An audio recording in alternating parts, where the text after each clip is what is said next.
Well, hi there, folks. Welcome to the program. This, of course, is Stinchfield, the podcast. So great to be along with you this morning. Grant Stinchfield here. Listen to me. What do the Democrats have? Nothing but scowling faces. What do the Democrats have? Nothing but anger, nothing but despair, nothing but Trump Derangement Syndrome, but it's something new now. I'm labeling it Ultra Trump Derangement Syndrome, because this isn't just regular old Trump Derangement Syndrome. They have lost their minds. They have no policies. They have no proposals. They have no direction. All they have is hate. A hatred for President Trump, a hatred for the people that support him. That's you and me. And you know what the sad reality is? A hatred for America. That's what the Democrats have. And leading the pack is the Somali representative in the United States Congress. Yes, I say Somali representative. She doesn't represent Minnesota, Ilhan Omar. She represents Somalia, okay? So Somalia has somehow infiltrated the United States Congress. She leads the pack as one of the most angry, divisive, lying, deceitful human beings on the face of the planet.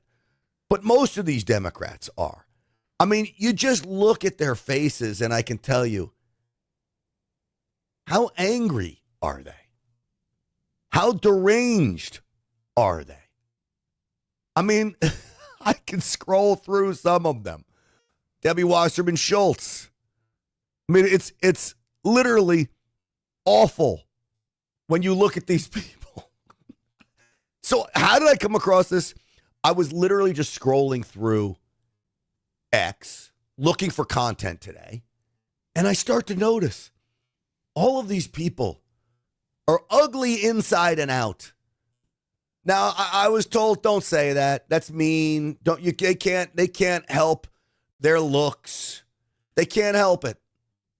I get it, but the problem is their personalities make them even uglier. This is why they're so angry. Maybe because they look like this. Mark Kelly. I don't even know which two Democrats these are. Teresa Fernandez. I have no idea. Look at them. They're angry. They're mad. They're disgusted. They are deranged. This is what Trump Derangement Syndrome is most certainly all about. We're going to talk about that. I'm going to break down Ilhan Omar's response to State of the Union, the Democrats' response, Nancy Pelosi responding to her stock trades. I pulled some numbers on Nancy Pelosi's stock trades. Wait till you hear this. It's wild what she has going. All right. Before we get into all of that, let me tell you about my friends over at Patriot Mobile. PatriotMobile.com/Grant. 972-PATRIOT is the number to call. Tell them I sent you. Use the promo code GRANT. You get a free month service. Remember, 100% U.S.-based customer service. So somebody speaks English when you get them on the phone. Switching is so easy. It literally takes minutes. They just switch your number over. You can keep your phone. You get a new phone. You can upgrade your phone. New line. Keep the line. Whatever you need to do, they will help you out. They'll even make you a deal to switch, so you're not going to lose money on that front either. And so I urge you, get with Patriot Mobile now. Stop funding the woke agenda of the left. And I promise you, you're going to be better off for it. All right? So with that, let's get the show started. Uncensored and unapologetic. This is Stinchfield. Here's your host, Grant Stinchfield. All right, thank you very much, everybody. So I want to go through some of the reactions to President Trump. And really, this was the worst moment of the State of the Union, not for President Trump, but for the Democrats. You should be ashamed of yourself not standing up. You should be ashamed of yourself. That is why I'm also asking you to end deadly sanctuary cities that protect the criminals and enact serious penalties for public officials who block the removal of criminal aliens, in many cases drug lords, murderers all over our country. They're blocking the removal of these people out of our country, and you should be ashamed of yourself. They're actors, these two. They were told, do not do that, and yet they did it anyway, screaming and yelling. And Rashida Tlaib and Ilhan Omar. What losers. Well, Omar was asked about it. This is where things start to get good. Do you have any regrets at all about the interaction we played between you and President Trump just last night? I do not. And I think many people look at that moment when the president says it is our responsibility to protect Americans. And he does not acknowledge the fact that two Americans, two of my constituents, two of our neighbors were killed. And it was important for me to just remind the American people that the president and his administration was responsible for killing two American citizens. The only people responsible for those people being dead are the people themselves. And this is going to be a theme throughout this show today, because you will see, and one of her guests was a, quote, American citizen who was yanked out of her car for no reason. Wait till I show you. There was a reason. The false narrative that she and the media plays into. All you have to do is comply. All you have to do is say, yes, sir, no, sir, yes, sir, show my hands. Follow orders, follow directions, and you survive every single time. Yelling and screaming, blowing whistles, fighting with cops, refusing to obey orders, refusing to obey commands, doing all this, it'll get you killed. So what she's saying here is a fallacy. With hindsight, Congresswoman, do you think you would have been better off boycotting the speech like so many other Democratic lawmakers did, or did you do the right thing by actually showing up there? I brought 4 Minnesotans as guests for the Minnesota delegation. It was important for us to be there, to bear witness, to hold the space for our constituents that have lived through an occupation from federal law enforcement, that have been terrorized, that have seen our nation. Oh, shut up. I can't even listen to her. An occupation and terrorized. Literally, the streets of Minneapolis are safer because of what President Trump and ICE agents have done there. It's literally a safer place, just as Washington, D.C. is a safer place, just as Memphis, Tennessee is a far safer place. Yet they don't want to talk about safety and security. They only want to talk about, the Gestapo of President Trump's, the masked agents roaming the streets, scooping up Americans. They're not scooping up Americans unless you resist, unless you break the law. And then if you're an American, you'll get scooped up. So who does she bring on? Okay, let's go through this. Ilhan Omar brings to this a quote American citizen who had a run-in with law enforcement. Now, this is on, of course, MS Now, a.k.a. MSDNC. Take a listen. Most storied places in America, but face-to-face with the man whose policies have upended your life. Can I just ask how you're doing? Now, I'll wait till you see the video. The policies have upended your life. How are you doing, you poor thing, you victim of terrorizing federal agents? What a crock of load of you-know-what. Yeah, thanks for having me, and thanks for asking that question. You know, I have spent the last month learning the names of the tendons in my shoulder, because both of my shoulders are torn, cartilage and tendon, right? But what I haven't learned is the names of the people who did this to me. Nose ring, no makeup, gives everything away here, okay? And that's really challenging. But honestly, the thing that I'm far more concerned about than myself is that this is an ongoing fear and threat for people around this country. What happened to me is absolutely not new in the history of this country, and we have not seen accountability. Just look at her here. She's refusing to let go of the door, by the way, all right? She's resisting. Wait till you see the full cut. that gives me any reason to believe this won't be done to somebody else. So that's what I'm thinking about today. And honestly, I'm glad that it's me sitting in that seat rather than somebody who's cheering for what happened to me. Do you want to see what really went down? So this is the raw video. Now, look at her yelling and screaming at them, pointing, holding up traffic. They say right there, they say, get out of the car. She doesn't get out of the car. She ends up lurching the car forward, which again, she's lucky she doesn't run over an ICE agent. Right back here, I want you to watch this. Right here, they say, get out of the car. Get out of the car. You can hear it right there. She doesn't. She pulls away. Now she has a clean, wide open area to go, and she doesn't go. This is not an innocent woman. This is an activist and someone who is not obeying commands.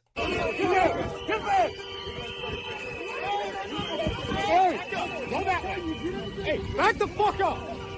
Do you see right here? She could leave the scene, and she's not leaving the scene. Now you listen to her description of all of this. She's just ripped from the car for no reason. They're still dealing with her. She's still refusing to move. Surrounded by ICE agents.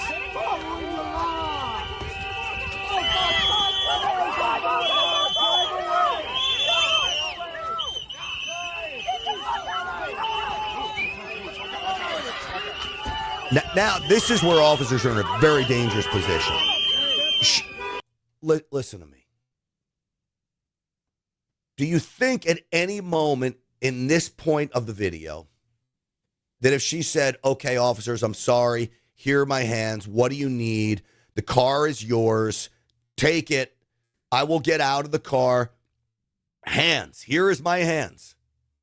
I'm sorry, officer, whatever you need. Do you think all this would go down?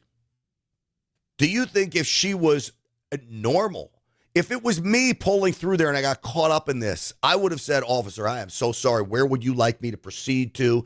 I don't mean to be in your way. I don't want to run anybody over. You just tell me where to go and I will go there. You want me out of the car? I'll get out of the car. Whatever you need, officer. Nothing happens. They would probably help me flee the scene, okay, with all of those agitators. She doesn't do any of that. She fights them. She still fights them. Grabbing onto the door. Holding onto the seatbelt.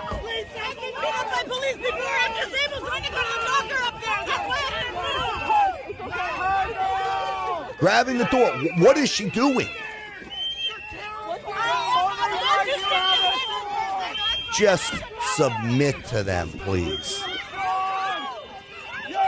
I would be so pissed if I was the ICE agents there. And that's your American citizen that was ripped innocently from her car for no reason. What a joke.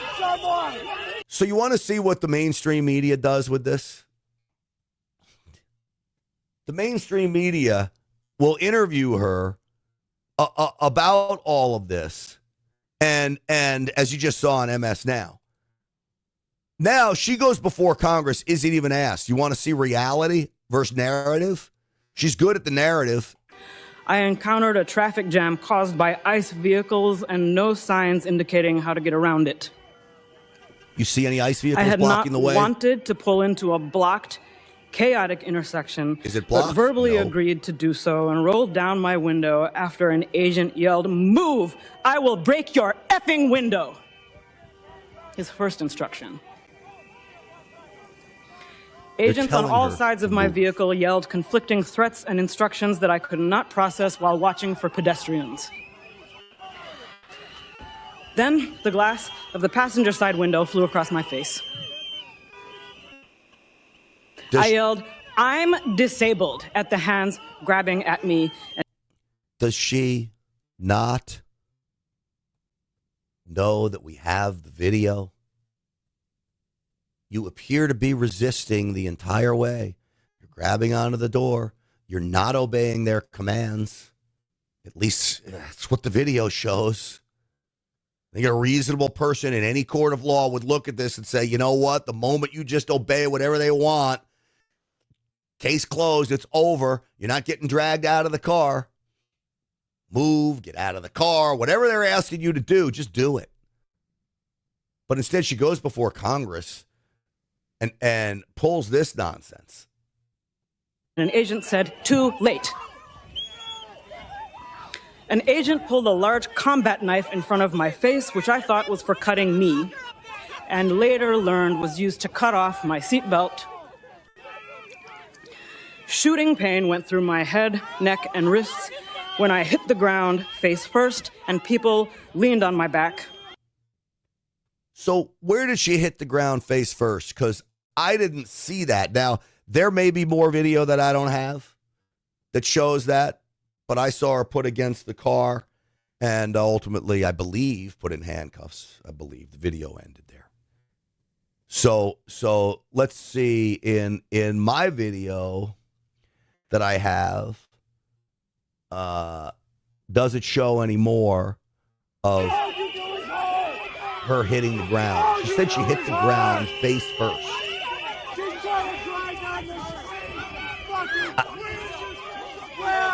I don't see it.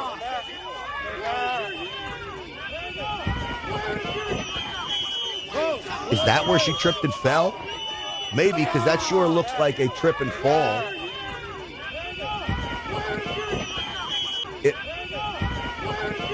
Hard to say.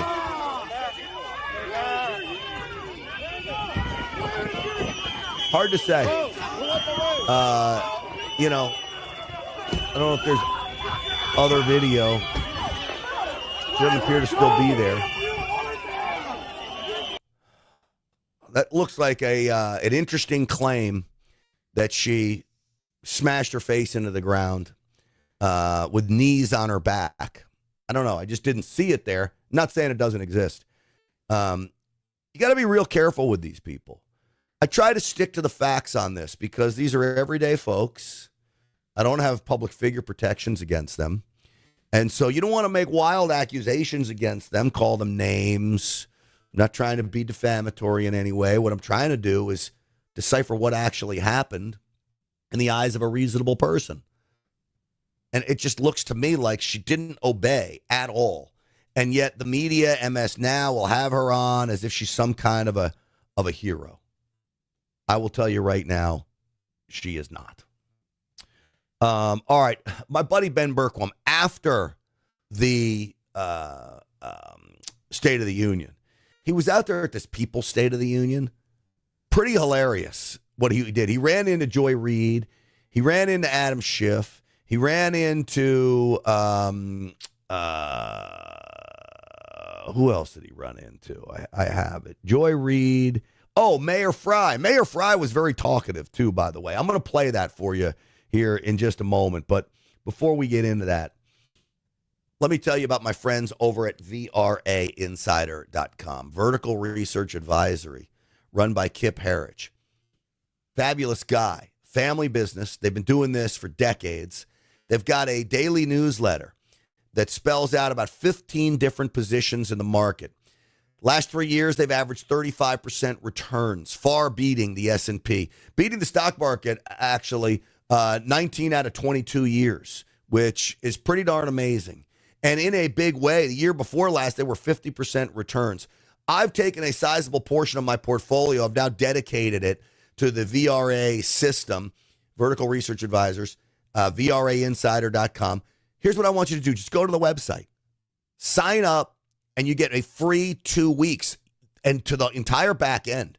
So you'll see exactly what they're doing, exactly what the positions are, and you can start taking part in this right now for nothing, okay? This is literally a freebie for Stinchfield's Army. So VRAinsider.com, VRAinsider.com.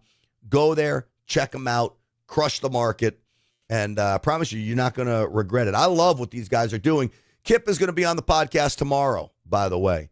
And we love talking about the markets every Friday, wrap up the week, and then look at the week ahead one of my favorite podcasts to do. We get so focused on politics here. Certainly things cross, but Fridays is a good opportunity for me to really focus in on financial markets. VRAinsider.com. That's VRAinsider.com. Go try out that free trial. All right. So here we are now, and after the State of the Union, the Democrats outside had what they called the People's State of the Union, and it was hosted by Joy Reid, the failed host from MSNBC and failed podcast, failed everything. She's not popular at all. This is Joy Reid. This is how they kicked off the People's State of the Union. No pueden encarcelarnos a todas. No pueden encarcelarnos a todas. What are they saying? What are they saying? Does anybody understand them? No pueden encarcelarnos a todas. No puede. Don't know. Is that right? Don't know what they told us. Is that what? I have no idea. She's going to go for makeout? Okay. I thought she was going to go for makeout there. Wouldn't be surprised. Wouldn't be surprised at all. So anyway, Ben Bergquam was out there. It turned out to be a nothing burger. The People's State of the Union. There were really no protesters to speak of out there. But he caught up with Joy Reid. And he's caught up with her before. Why do you think the Democrats have abandoned the black community I don't know. for illegal I don't aliens? know. Why do white people Joy, think that black I noticed you got rid of your Trump haircut, Bye. but you're still cultural appropriating the blonde. You're still cultural appropriating the blonde. Don't touch me. Don't touch me. Is that how you talk to your mother? Hey, Trump loves you. Trump loves you, Joy. Fuck you. Trump loves you, Joy. There's a cure. It's called MAGA. It's called MAGA. Fuck you. Jesus loves you, brother. Yeah, good love you. Jesus loves you. These people are nuts. Okay, so Joy Reid holds up the middle finger, which, by the way, I'm going to give you a piece of advice. If you're a young person out there watching, there are so many ways to get your point across other than giving the finger. Giving the finger is the most classless thing to do. I never give the finger. Sometimes I really get people mad. You know what really gets them mad? You hold your thumb up to your nose and you stick it out like this because it's so silly and they know that they're not bothering you because you're being so silly about it. It's that sends people through the roof. And honestly, it's more classy than the finger. You could do ugats. I do ugats all the time. Italian phrase. But the finger's really bad. These people giving the finger, Joy Reid, F you.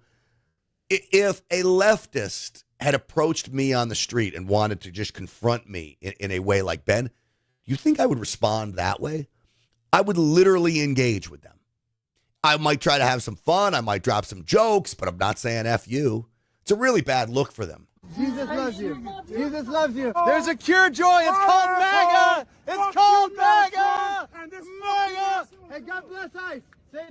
So, Ben, I think in many respects, is being passive aggressive with his Jesus loves you because he knows that's the last thing that they want to hear. That is almost the equivalent of me doing this because it's certainly it's not silly to say Jesus loves you, but it's so outside the bounds of where they're coming from. They're the complete opposite of Jesus loves you, right? They're like, you're the devil. There's nothing redeeming about you. And he's literally saying, hey, there's something redeeming about you. You can find it. Jesus will help you find it. Come on, let's come to the light. But it's actually passive aggressive because he knows he's not, which is what's funny about it. And then he doesn't get so passive aggressive. Then he just gets plain old aggressive. Together. God bless ICE. God bless ICE. God bless ICE. That's the aggressive part. There's Joyanne Reid right there, everybody.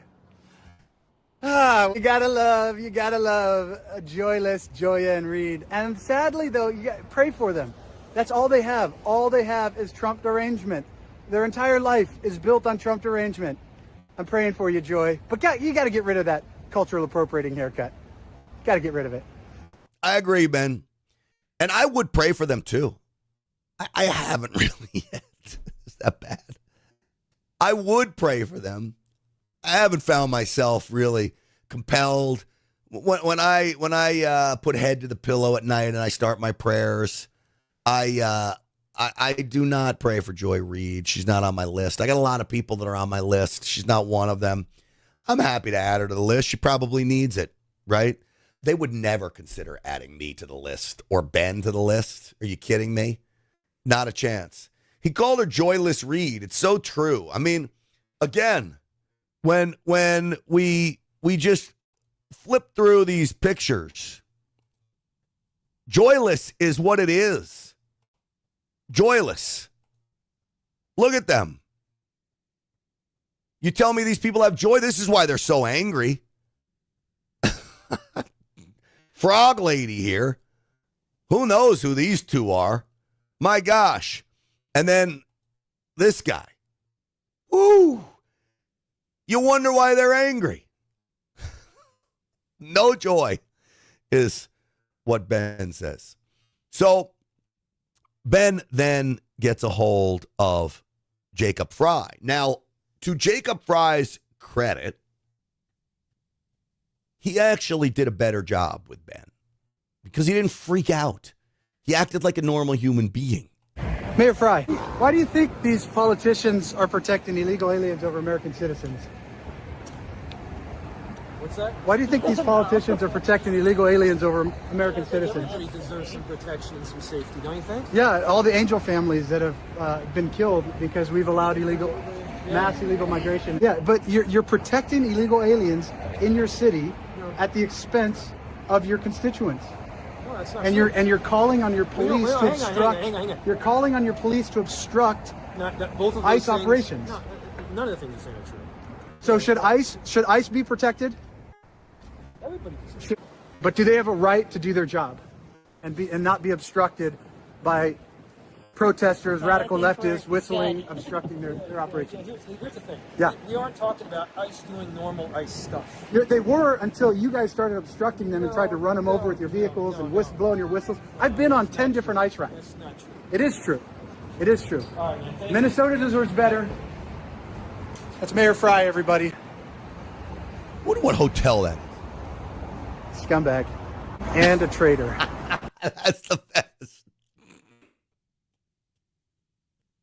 Oh, when I watched it the first time, I didn't hear Ben just come back with scumbag. He really is. At least he stopped to talk, right? Like he doesn't go deranged. Joy Reid deranged, holding the finger up, yelling F you. I mean, that's derangement, right? Ben, good job, Ben, out there. Oh man. It's some funny stuff. You want to see derangement? Like, look at the people that get to respond to all of this. So this is Val Demings. She was a congresswoman from Florida. And these people are sick, man. They are sick. You go through some of the moments he went to, right? He pointed to a little girl, Delilah, who was almost killed by an illegal alien, miraculously came back. She was there with her dad. When you have Democrats who won't stand and applaud her recovery, yeah, I think that's Sadly, crazy. people are killed in America every day. Look at her face. Sadly. And the Look at her majority face. of them are. Look. You're telling me? Folks, look at her face. Are you telling me that face is not the face of Ultra Trump Derangement Syndrome? Look at that. There is something that has snapped in their brains, okay? They cannot think straight. Delilah was that cute little girl that was being held by her dad. She lost her mother, killed by a drunk illegal alien truck driver. She miraculously recovers, and the Democrats don't stand. You're going to defend that, Val Demings? You have Ultra Trump Derangement Syndrome. Now, is that an excuse for them? I don't know, maybe because they have an illness? Mark Levin summed it up a long time ago. Liberalism is a mental disorder. It really is. But that face right there is the face of Ultra Trump Derangement Syndrome. UTDS is what that is. It really is. Listen to her. In America every day. Sadly. and the majority of them are killed by U.S. citizens. So whether I don't understand undocumented that immigrant, point. I'm saying whether this it's is whether it's calling an out about undocumented immigrant or a curtailing U.S. citizen fentanyl, who's about the supporting perpetrator, No, here's the the bottom difference. line is somebody has died or someone has been One died as a seriously result injured. of bad policy that was in place for 4 years, allowing people to come into this country unvetted illegally. And if we had border policies that actually worked, those people wouldn't be here, and those deaths would not have occurred. That's the difference. So when you can point directly to policy, I think that's obviously well within the scope of any president, Democrat or Republican. Do you feel sorry for them? That you go through life that angry, that deranged, without any ability to process reality? Do you feel sorry for them? I need to think about this one. I don't think I feel sorry for them. I really don't. It's their own fault.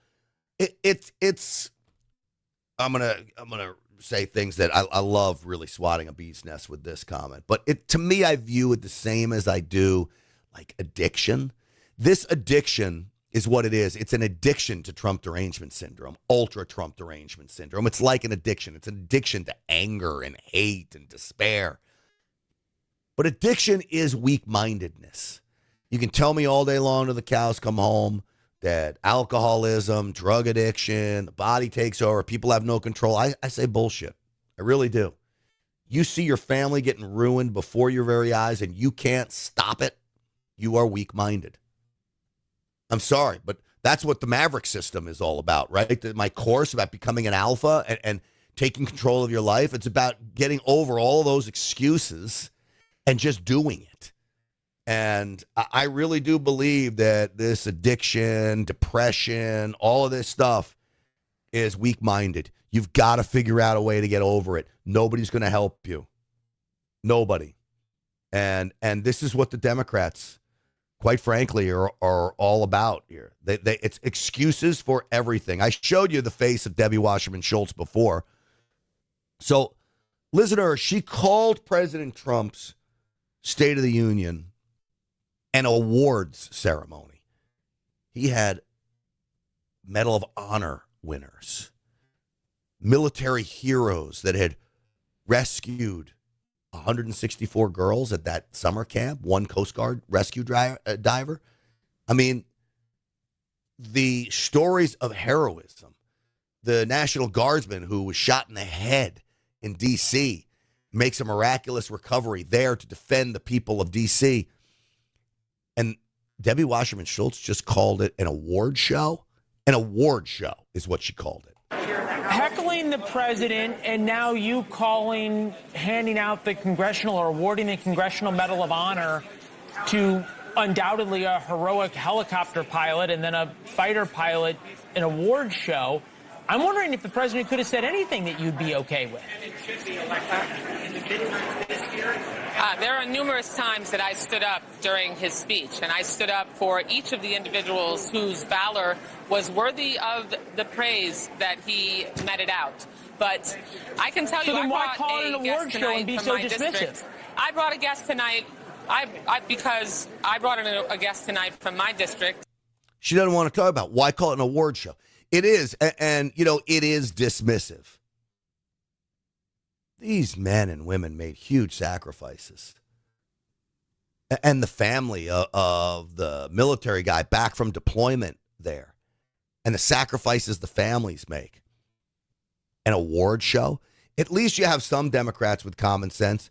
You had John Fetterman, who shook President Trump's hand. Do you know the flack he took for shaking President Trump's hand? Why did you think it was important to shake President Trump's hand? Well, of course, that's the president. You don't have to agree with everything. You can be in a different party. You know, I think it's just basic respect and courtesy, you know, whether it's for the office or whether it's just kind of, I mean, I can't think we can get to the place where, I mean, the State of the Union can't turn into like the Springer Show. Do you think your... Who in the world ever thought that John Fetterman would be a voice of reason? I mean, seriously, right? Did you? Colleagues, Ilhan Omar, Rashida Tlaib, conducted themselves the right way by that metric? I'm saying I just disagree with that. I'm not going to criticize it, but I'm going to say that's just not something I choose. And I think I walked around and I realized that half my colleagues were gone. And now if they want to boycott it, that's their choice. But I think overall, I don't see that coming back to, I remember back in 2009 when, I forget his name, Joe Wilson, yelled. I mean, that was really provocative and shocking to people. And that had bipartisan, they condemned that. And now here it's just part of the now, where it's just kind of like, here it is. So I think something's lost when, if that becomes like the new normal. It's true. I'm not one to be screaming and yelling. I mean, it's a great way to get clicks. It's a great way to rally your base. I'm not a big fan of doing that. I've said that if I was ever in Congress, and I've decided that'll never happen. I have no desire to do that. I really don't. But if I was ever in Congress, I would go to the State of the Union no matter who the president is. Because one, I'm being paid to be there. I need to be there to hear firsthand exactly what this person is saying. I had a guy I really respect, Senator Ron Johnson, on the program on State of the Union night on the Real America's Voice show. He I didn't know it, didn't go to a Joe Biden State of the Union. He skipped it. I was surprised at that. But that from a guy I respect. So again, it's people's decisions, their own decisions to make. But we can have our own opinions about what to do and what not to do. Fetterman again. Do you think President Trump is responsible for that new normal? How would Trump be responsible for it? All right, first off, Republicans had done it before. Marjorie Taylor Greene had done it. My good friend Lauren Boebert did it. I think the same time Marjorie Taylor Greene did to Joe Biden. You heard Joe Wilson. How was President Trump responsible for this? I think we're all part of it too, and I do think we have to find a way. If we can be in the same room, we can disagree on these things. You don't have to sign off on everything. You don't have to agree with everything. All right, let me respond to the Rumble chat because JK makes a very good point here, and I'll read your comment, JK. I think some people on the right have to be careful about Fetterman. He talks a good game, seems reasonable sometimes, but votes Democrat except when it doesn't matter. Now, I don't want anyone to mistake my position on Fetterman. He is not a Republican. He is not a friend of Republicans. He is a Democrat. He will vote Democrat. Occasionally, he sides with us on ultra common sense issues. But this does not take away the fact that he is a Democrat. He's not going to become a Republican anytime soon. I think what Republicans like to comment about Fetterman on is that he is civil. He's more civil than I am. I'm not as civil as John Fetterman, and I wouldn't be as civil as John Fetterman as a Republican in the United States Congress. But he is civil. And he often calls it like it is, like a Bill Maher. By no means do I think Bill Maher, the HBO host, is some kind of big conservative. But he calls out liberals when they deserve to be called out. He's awful to Trump still, Bill Maher. So when you have the ability to call out your own party, when you have the ability to say, hey, you know what? This isn't the right thing to be doing. John Fetterman is doing in many respects, the same thing I do on a regular basis. Lord knows I call out Republicans on this program. Sometimes I spend more time calling out rhinos than I do Democrats. JK says Ron Johnson is my senator. He is a great guy. Was the only one to bring out the problems with the COVID vaccine early on. Yes, that's true. He's been a real champion. He is literally one of my favorite senators. Ron Johnson, and one of the smartest guys there in the United States Senate as well. So, but to get back to the bottom of it, I don't think anybody is blinded that John Fetterman is going to somehow be some great conservative warrior. All we're saying is he calls out his party. We're grateful for his common sense and to tamper the rhetoric. And he does have support for many of the things that I support, including ICE agents, by the way. He does seem to support law enforcement. Seems to. As much as me, probably not, but more than most Democrats. And now, if I hear something that I agree with or I like that, hey, I'm going to stand up and clap for those things. And I think, and if someone's angry that I shook the president's hand as he walked in, that's I think that's on them. And I think some of the people that were angry that I did that, they didn't really have a problem when Mandami visited with the White House too. So, like, if we refuse to talk to the other side, I mean, that's the only one that really loses. That's America. And that is true. Now, it's not my job to talk to the other side. That's not my job. I'm not a sitting member of Congress. If you're in Congress, you do have a job to talk to the other side. Now, it's like banging your head against a wall with them because they just don't even come close to seeing common sense. But you do have to have a dialogue. I'm not in Congress. I don't need a dialogue with you. And quite frankly, I don't want a dialogue with them because I'm not even close to agreeing on anything with them. People want to call me a radical rightist. Fine. I believe in the Constitution. I believe in the rule of law. I support our military. I support anybody that puts a flag on their shoulder. I mean, what else? I believe in free speech. I believe you have the right to choose whoever you want. I'll give you an example of this. California governor's race. Most of you know I did radio for 4 years out in Los Angeles. Just gave it up the end of last year. Steve Hilton's a friend of mine. I'm supporting Steve Hilton.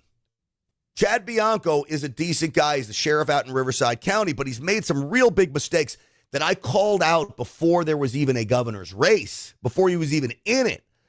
I called him out for kneeling with Black Lives Matter. He knelt with Black Lives Matter. He said they talked him into praying with them. Like, how can you be so stupid? These people don't want to pray with you. That was dumb to fall for that trap, even if that's your excuse. Why don't you just come out and say, you know what? That was a moment I regret. I would take it back and he's never said that. He's got an LGBTQ liaison. He said he wants to give amnesty to everybody. So I said, I'm for Hilton. Do you know the vitriol I get from California Republicans because I support Steve Hilton? Like, F you, Grant, you're so stupid. We're Republicans. We're supposed to be okay with ideas. Do you think that I think someone's stupid because they support Chad Bianco? Support whoever you want to support. I don't care. I may do my best to tell you why that might not be a great idea. I think Chad Bianco's problem is he's too nice a guy. He wants to appease everybody. So he has this LGBTQ liaison. He says, oh, well, it was started before me. Well, do away with it. Go the Trump route. Do away with all these stupid agencies and positions that you don't need. So they come, I mean, you should read some of the DMs I get. And I'm like, man, I'm never watching you again because I like one primary candidate over another. You're never watching me again. Like, people are Looney Tunes, okay? And this is both sides of the aisle. You need to open up your eyes and really realize what we're fighting for here. What I'm fighting for here. I'm fighting for your right to believe whatever you want to believe.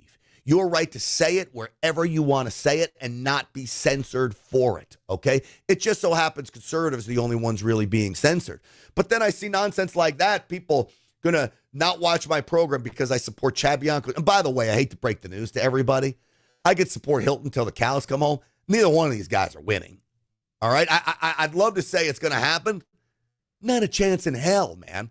You think a Republican's going to win the governor's race in California with the mail-in ballots and everything the way it's set up and the drop boxes that still exist? Folks, it ain't happening. So you're getting so upset over me supporting one guy, and I'm here to tell you, neither one of them are going to win. Doesn't mean you don't put up a fight. We put up the fight. I support the guy I like. You support yours. Really? Is that so crazy? People have lost it, man. Lost it. Don't criticize or you are a black pillar. What does that mean, Skunk? I don't know what that means. Thank you very much, Shelley. I appreciate that. Shelley says, Grant, you rock. But that's coming from my valiant captain in Stinchfield's army, the moderator here. Thank you, Grant. I did not know that about Bianco. So, again, let me just say this about Bianco. LGBTQ liaison. Knelt with Black Lives Matter. Has said he wants to give amnesty a pathway to citizenship. What? And then he's also the guy that arrested the Trump supporter that was like 2 miles from the Trump rally and said he was going to be the third assassin. Nearly ruined that guy's life. All, I think, to gain favor with Trump. It turned out the guy was not even close to being an assassin. Literally had told cops that he had a firearm in the trunk and he was parking 2 miles away. And then held this dude. So dumb. It's just dumb. This is why I think he's not so smart. Nice, but not smart. Chad Bianco will never talk to me again. I used to interview the guy once a week when I was on the radio. Once a week. And I can tell you the difference between interviewing Steve Hilton and interviewing Chad Bianco. There is a level of intelligence that does not even come close. I call it like I see it, man. I'm sorry if people don't like that, but it's true. It means if you question it right, you get called a black pillar. Interesting. Oh, a black pillar. I see. Instead of a red pillar. Yeah, I get it. Thank you. Sometimes you gotta hammer it in me. Here I am talking about smarts. And I'm going down that road. All right, listen to me. Have you heard? Well, I know you've heard of my friends over at the Wellness Company. I am so big on this parasite cleanse. I'm going to come back to it. Mebendazole and ivermectin. Why am I so big on this? 2 things. I believe that parasites are a huge driver of cancer.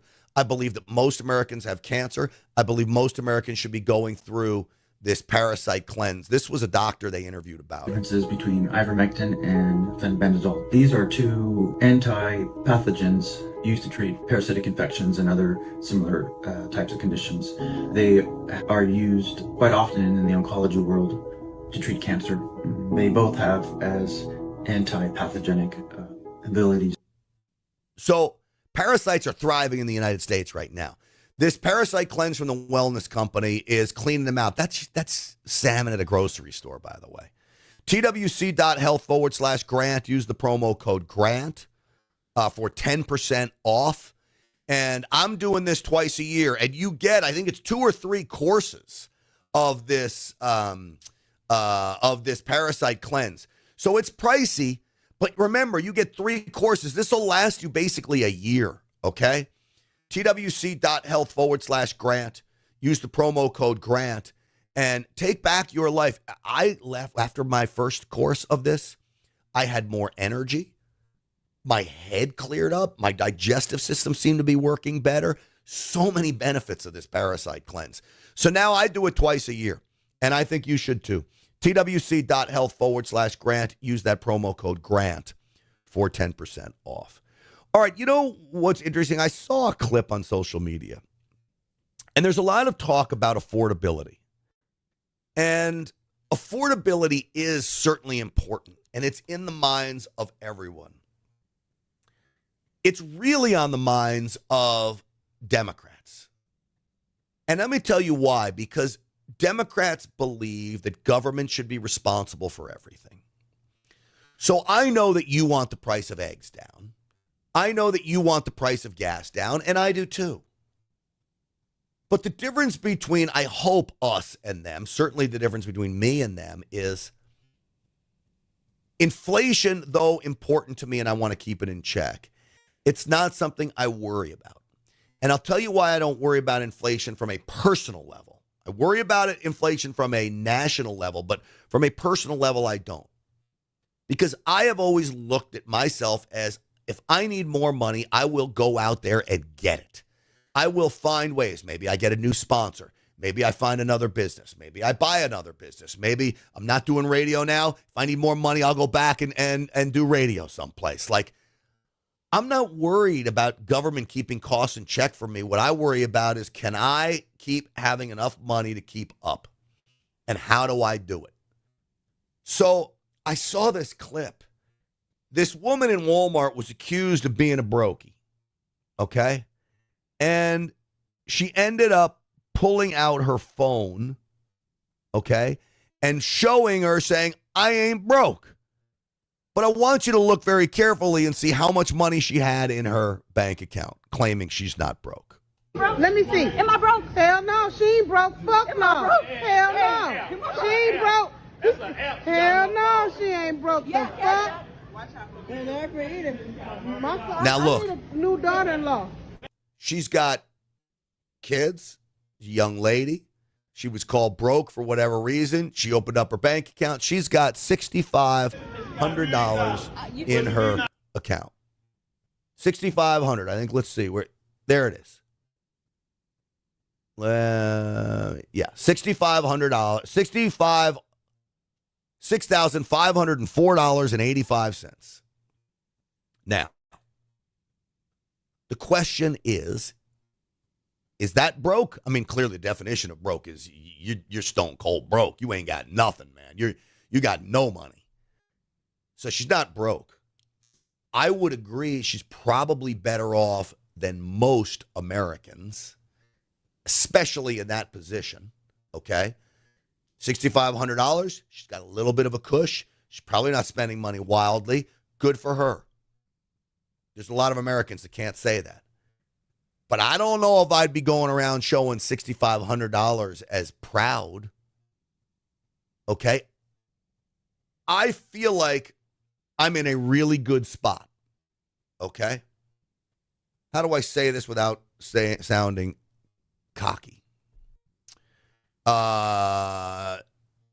It's nothing to be a millionaire anymore. Right now we talk about billionaires, not millionaires. I'm most certainly a millionaire, but even at my level, I don't know if I would ever show somebody and be proud. I think I should have twice what I have right now. And to the most Americans, they would look at me and wish, oh my gosh, if I only had that much, I would be great. And that's fine. I'm always looking down the road. Now, am I beholden to the dollar? No. If I was, I would have sucked it up and stayed doing things where I was making lots of money that I didn't like doing. I don't do that. So I'm not beholden to it, but I'm always moving forward. I'm not worried about inflation keeping me down. Maybe it's because of my financial position, but it's because of me, my financial position. So I want more Americans to think like they're running their own business, even if they work for somebody. If you work for somebody, think of yourself as selling the service, your services to that company. And as long as you treat your customer, your boss, with respect and do the best job possible, they're going to keep buying your product. One, it'll flip your mindset to think, hey, I'm not just some employee 9-to-5er anymore. Now I'm running my own company, Stinchfield Inc. Then you start to do some things on the side, some side hustles on the side. And you start to formulate a way where, you know what? If I need money, I'm going to go out there and get it. I can find ways to make money. I'm not going to worry if the eggs go up $1 a dozen this week compared to last, because it's not going to affect me because I'll just go out and get more money. I'm not going to wait for government to come in and rescue me. I want more Americans to think like that, and then affordability wouldn't be as big a problem as it is. The main issue is Democrats want to keep you, I believe, even out of middle class. Democrats want to keep people in upper poor, okay? Not dead ass broke, but upper poor, where you're relying on government to make decisions for you, to help you along the way, to keep costs down, maybe throw you some government assistance. That's what Democrats want. I want everybody in the middle class and then raised into upper middle class. But government can't raise you into that. I've got to create opportunities where people who want that will have every opportunity to go get it. And I actually believe it exists today right now. Is it easy? No. But if you want to move from middle class to upper middle class, it's there. It becomes harder to move from upper middle class to you call it rich, wealthy, I don't know. It becomes harder to do that. And then ultra wealthy, you have to be an exceptional person to become. What would you say? I'm curious for you guys in the Rumble chat. What would you guys say is wealthy? What's the net worth? You think a net worth of $1 million is wealthy? I don't. I don't think that's even close. I think if you have $10 million that you can get to, liquid, whether that's in stocks or when I say liquid, an investment that you could liquidate, get cash to. Maybe you can include tied up in a business too, provided you got half of it that's liquid. $10 million. Wealthy. Okay? A net worth of $10 million. Above $10 million, you start to hit the 20, 25, 30, 40 million, and now you're ultra wealthy. And then, you get to $100 million range, you're ultra wealthy. Okay? And billionaire statuses. There's not many billionaires in America. I don't know. What's the number? Like 60-something billionaires in America today? Is that 25 million gibberish or 2.5 million you might retire and survive? I think you're right, depending on your lifestyle. The 2.5 million you could. Now, it depends on how much is tied up in your house, how much can drive income from that. That's not a bad take, though.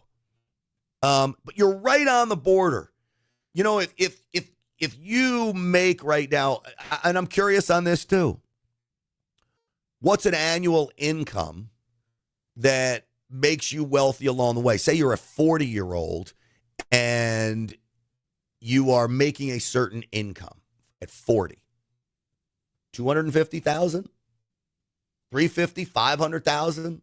What is it? What is it to you? It's different for everyone. And I want to be clear on this. Everyone's answer is right.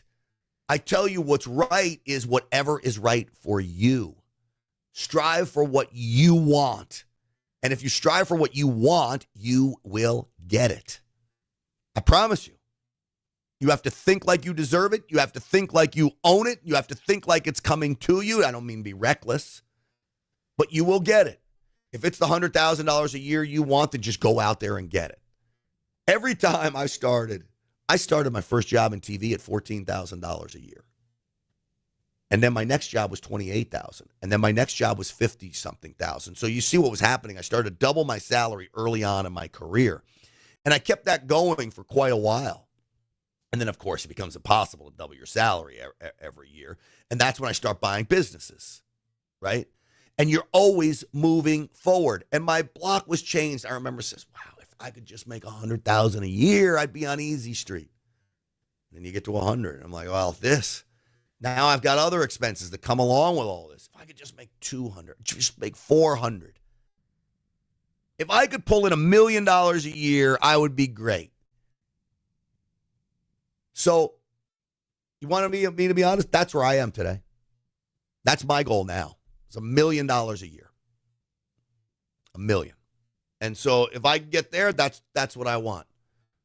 And so, that's what I work towards. And that's income a year, not net worth, not a big investment. That's income coming in to my business that runs this stuff or whatever other businesses that I may have, $1 million a year. I progressed from $14,000 a year to $1 million a year through goals and stacking it. So sky's the limit in this country. Whatever your goal is, I have friends that say that they want to be worth $200 million. You got to be making more than $1 million a year to be doing that. They'll tell me they want net revenues of $20 million a year. Now, there's a saying, you hang around with people. You are the average of the 5 people you hang around with. So if you believe that philosophy of being the average of the 5 people that you hang around with, you better hang around with rich people. Because I'd rather be the average of the 5 rich people than I would be the average of 5 broke-ass busted people. I don't know how you guys take to this because it is talk. It's talk about money. It's talk about, I don't want to feel like I'm bragging. In fact, I'm humble about it because I see so many people with a lot more success than I have, a lot more success. Sometimes I feel like a failure, honestly. And so that's normal too, I think, to not be happy with your current situation. And you feel like, why can't I just, But then I look back, I take a step back, and I'm like, man, I got a show on Real America's Voice. That's one of the fastest growing conservative networks in TV today. You know how many people would die for that? I got a podcast that's doing great. You know how many people would die for that? I've got investments that are doing great and working with great spots. Like, really, I'm pretty freaking blessed. But the drive should never stop, ever, no matter how old you get. I'm 57 years old now, and the drive should never stop. 40 was when I started it, and now I feel like I'm still in the prime of my life at 57 years old.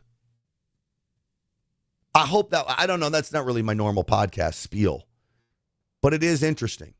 She's not broke with $6,500 in her account. Everything is relative. Holy macaroni. Do you know if my bank account went down to $6,500? Oh, I could only imagine. And here's the other thing. Let me give you this one last comment because this is important. Stress is relative, okay? If her rent is $600 a month and she's got 3 kids to feed, all right, and $6,500 means she's not broke, well, God bless her. But if she has bills of $2,000, that's her nut that she needs to cover for the month, $2,000. But I've got payroll for a lube shop that's $100,000 for the month, right? Payroll.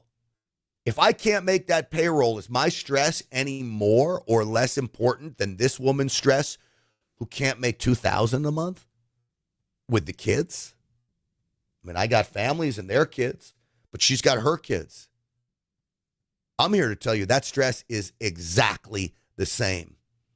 If you're a millionaire and you're struggling to make payroll for your company, that stress that you have is the exact same as the single woman working 2 jobs that's struggling to make her rent. Stress is equal.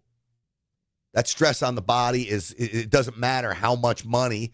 There's nothing to do. She doesn't care whether you owe $1 million. And it doesn't matter that I could pay her $2,000 in a heartbeat. She can't. The stress is equal. Just remember that about people. Always remember that the stress in life is relative to your situation. How you deal with it is what sets people apart. All right, folks, that's going to do it for us. You know what? If you want more of that kind of talk, I don't know if you like that talk or not, but the Maverick system, that's kind of what it's all about. I gave you a big insight into the Maverick system. Go on offense, start winning. And this system literally shows you how to do exactly what I'm telling you about, where you don't have to worry about inflation anymore because your mindset has been reframed to the point where you're going to take care of yourself and your family. TheMaverickSystem.com, TheMaverickSystem.com. All right. What does this say? Hottie 3G. Sad that they had to sell. Farmers are aging out. I don't know what is going to happen. I don't know. The vultures are flying low these days. There must have been a comment about farmers. Look, big companies are buying up farms left and right, and I don't blame small farmers for selling out, taking the money while they can, but it is sad what's happening to farming in America. I'm not even sure if that's what that was about. I apologize for interrupting your conversation in the Rumble chat. Hey, folks, that's going to do it for us today. Stinchfield's Army rolls because of all of you. Thanks for bearing with me. Real America's Voice show tonight, 7 p.m. Eastern time. Tune into that. It'll be a great show. And I guess we're going to do a little raid here with Shelly, so I'll keep the stream open. God bless all of you. We'll see you tomorrow. Nice little financials. The podcast will be a little shorter, but it's going to be all of it. You want to know how to make money? You tune in tomorrow, okay? Please like and subscribe to the podcast as well. Thank you, folks, for watching. I'm Grant Stinchfield.